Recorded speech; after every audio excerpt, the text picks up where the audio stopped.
김정은이 이렇게 핵과 미사일 개발에 힘을 쏟습니다. 근데 어떤 일이든 작용이 있으면 반작용이라는 게 있는 거잖아요. 그렇죠. 결국은 김정은 정권의 이런 행동들 자체가 한국과 미국과 일본이 새로운 어떤 동맹 관계의 어떤 강화가 이루어지는 이런 계기가 되고 있단 말이에요. 사실 그럼 북한한테 좋을 일이 있나요? 제가 보니까 김정은은 운이 좋은 사람이라고 말할 수 있습니다.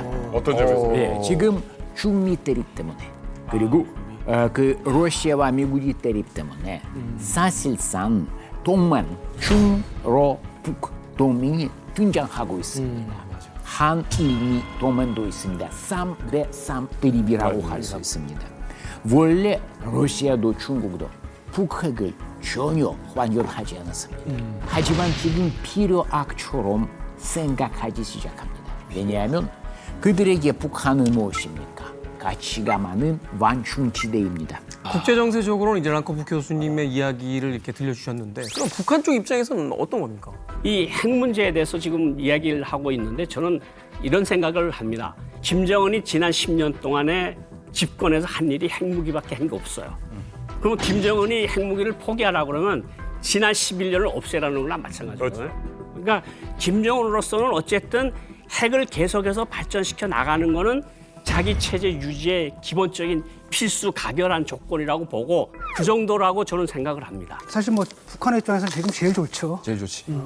왜냐하면은 그렇죠. 대북 제재가 먹히려면은 사실은 러시아하고 중국이 동참을 해. 그렇죠. 협조를 해줘야 돼. 적극적으로 협조를 해줘야 되는데 러시아와 중국 같은 경우는 북한 체제가 붕괴하는 건 바라지 않거든요. 그러면 이제 뭐 미군이 사실은 두만강, 압록강까지 온 그 상황은 누구도 바라지 않는단 말이죠. 그러니까 러시아와 중국의 입장에서도 북한이 핵 갖는 걸 원하지 않아요. 왜냐하면 그 핵통수가 워싱턴만 향하는 게 아니라 북경을 향할 수도 있고 모스크바를 향할 수도 있는 거거든요. 원하지는 않는데 그럼에도 불구하고 북한과 러시아가 가까워지고 있는 게 러시아는 지금 재래식 탄약이 부족을 해요. 재래식 무기가 부족한데 그걸 상당 부분 특히 바그너 그룹 쪽으로 많이 들어간 거거든요. 불법적으로. 그다음에 또 다른 한편으로 중국 같은 경우에 뭐냐면 대북 제재를 옛날에 하는 신용이라도 했는데 상당 부분 풀어줄 수도 있다라는 거죠. 라고 하면 사실 북한의 입장에서 굉장히 좋은 겁니다, 사실은. 이런 문제가 되는 거죠. 과거의 그 국제적인 어떤 도발보다 핵무기 하나가 더 큰 어떤 영향력을 가질 수 있다는 걸 이제 깨달았고, 그러니까 이 포기할 수도 없죠, 그냥 지금. 포기할 수도 없는 게 옛날에는 포기하겠다 했잖아요. 이제는 그냥 항상 우리는 핵 보유국이야. 니들이 원하든 원하지 않든 우리는 보유국이야. 너희들 인정하지 않든 간에 그 바탕 위에서 얘기하자. 지금 이런 태도예요, 지금. 맞아요. 지금 11년 동안 지금 핵 개발에만 온 힘을 다 쏟아붓고 나머지 정책들은 다 실패로 끝났는데 말하자면 거기에 상응하는 조건에 무엇이 없는 이상은 절대로 핵 개발을 포기할 이유가 지금 없다는 이야기죠.